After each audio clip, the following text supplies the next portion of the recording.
Ayan guys, kukuha po ako ng aking kangkong kasi marami na siya. Ayan. Nakatatlong ano na po ko dito. Ay, 4 na kuha na. Bukas yung ulam namin ni Sister Nor. Ang aking kangkong. Medyo ano lang siya. Medyo payat-payat lang siya. Kasi sobrang init dito. Alaga ko lang siya sa dilig. Gata kilo. Eh, kulo. Hada oh. Biswi. Inti sawi hada kida sikin. Haram kulo. ليش لازم كذا؟ بعدين هذا سكر انت شيل. بعدين هو يطلع جديد. هذا أودين. أصفر هذا. ها kali انت شو بكره. سرعة قطع. اوكي دقيقة هو ستقين. أنا ما بدافر.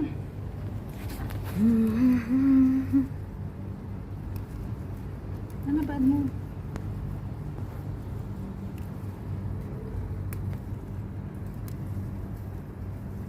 Ayan, makakarami na naman kami. Kanina kumuha na si Sister Nol. Kaya lang kunti lang kinuha niya.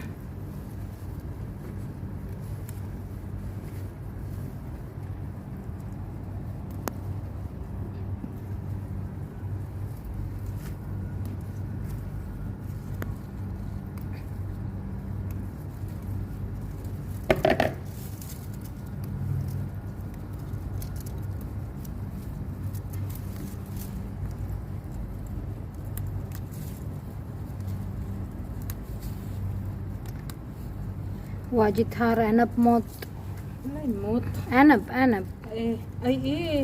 Isan wajid har. Yung grapes ko po namatay na. Ayan yung grapes ko po oh. Pati yung alugbati ko ay saluyot. Ayan. Ay alugbati pala. Ayan namatay na siya. Sa sobrang init po dito sa Kuwait. Namatay na. Di na kaya na ng ano. Buti pa tong ano ko. Yung kangkong ko. Ayan nakailang kuha na kami nito. Bukas bubusan ko naman to ng tubig para hindi mamatay. Sobra kasing init dito. Ayan di siya nakasurvive oh.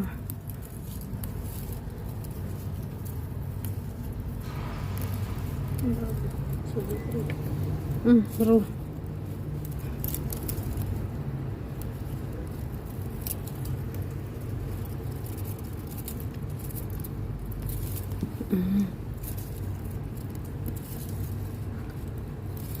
Pag taglamig na to, sobrang ano na to, lago na to, tapos matataba na. Ngayon ang payat nila, pero okay na. Makapanggulay-gulay na po. Ayan, pati po yung ano ko, oh, yung hantak, namatay na din siya. Pero hindi, yung dahon niya lang po, patay. Pero yung katawan niya, hindi pa naman, medyo green pa. Baka makasurvive pa po yan. Okay.